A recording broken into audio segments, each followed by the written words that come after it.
Le trouble d'accumulation compulsive entraîne l'encombrement de l'espace de vie d'un individu à un point tel que la qualité de vie et l'environnement de celui-ci en est affecté. Des émotions négatives sont souvent générées par l'accumulation et le désencombrement. L'accumulateur est également dans l'incapacité de se débarrasser d'objets non nécessaires. Cela se répercute habituellement sur le fonctionnement global à la maison, au travail et de même qu'au sein des relations interpersonnelles. Plusieurs types d'objets peuvent être cumulés: journaux, livres, nourriture, vêtements, contenants vides, meubles, appareils électroniques, factures, sacs. Certaines personnes accumulent seulement des biens de même nature, d'autres n'ont pas de préférence et accumulent tout ce qui lui tombe sous leurs mains. Une idée intrusive liée à l'utilisation potentielle de l'objet dans le futur amène généralement le besoin de le conserver. Les objets forment souvent des piles désorganisées disposées de manière aléatoire. Dans bien des cas, ces piles d'objets sont à la vue de tous et que très rarement rangées dans des espaces prévus à cette fin. Le volume d'objets accumulés augmente au fur et à mesure. Il existe différents profils de gens qui souffrent d'accumulation compulsive. Les motifs et les besoins sont différents pour chacun.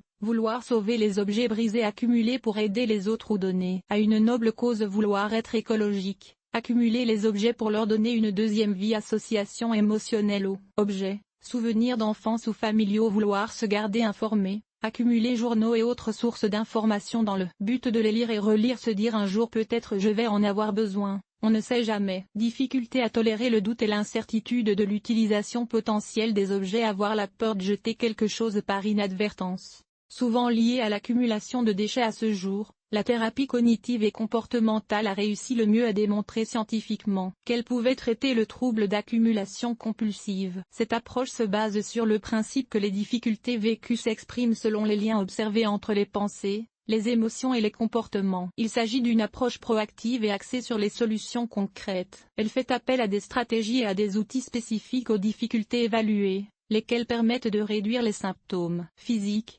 cognitifs et comportementaux liés à l'accumulation compulsive. Les stratégies suivantes peuvent être employées lors du traitement d'un trouble d'accumulation compulsive.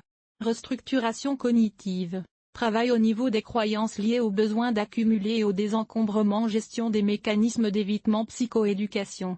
Identification du cycle émotionnel et instrumental lié à l'accumulation. Exposition graduelle au désencombrement, incluant le fait de se départir de ses biens accumulés. Gestion des émotions. Apprentissage à la tolérance au doute. Développement d'une séquence saine de prise de décision liée au besoin de conserver ou acheter un bien. Intervention liée à la réparation d'un sentiment de rejet et d'abandon lorsque le niveau de fonctionnement, social, professionnel, relationnel, de la personne s'appauvrit et lorsque le niveau d'encombrement s'accentue à la maison. Il est recommandé de consulter afin de recevoir de l'aide psychologique. Toutefois, d'autres manifestations pourraient indiquer le développement d'un trouble d'accumulation compulsive. Ces indicateurs devraient être pris en considération afin de consulter le plus tôt possible.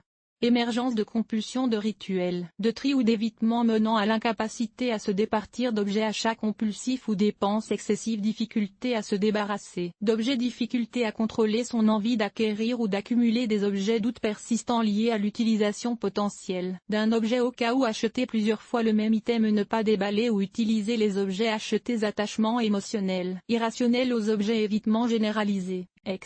Ne plus vouloir être à la maison. Trouver des excuses continuellement pour faire le ménage, etc.